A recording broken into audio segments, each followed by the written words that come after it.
Well, we got everything hooked up, and now I have a drip. A drip I didn't have with the other faucet. This is a brand new faucet. Why do I have a drip? That's not good. All right, so I figured out how to turn off the drip. So apparently this is brand new, but in their manufacturing, you gotta think they're in a factory, so sometimes things are moving pretty quickly. I watched a video online about how there could be something causing this connection not to be good. My neighbor Paul is a retired master plumber, and I had him come over to help me. He goes, okay, this should be an easy fix. I was like, oh good, I like your confidence. I said, I've already watched a YouTube video. He goes, so you're an expert. So that makes it funny. But anyway, on the back side of your handle, right back here where my finger is, there's a little hole for an Allen wrench. Right back here is where the Allen wrench goes.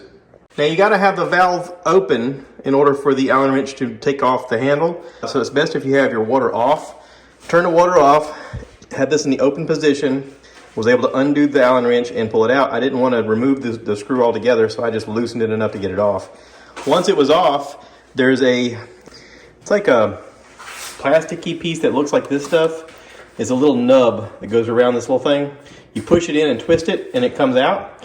And then there's almost like a nut on the inside made of plastic that holds in the cartridge for the faucet itself. You have to take some pliers and twist it so that it unscrews.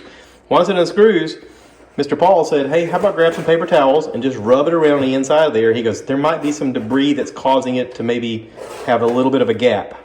So we took the paper towels, wiped it out, looked over everything, made sure it was good to go. We put it back together with the little thing screwed in.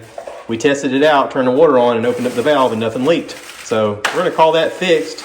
I put everything back together, and my wife is just right behind me with the thing. Anyway, making videos together. You got to love it. Married life. So thanks for watching, everybody. Take care.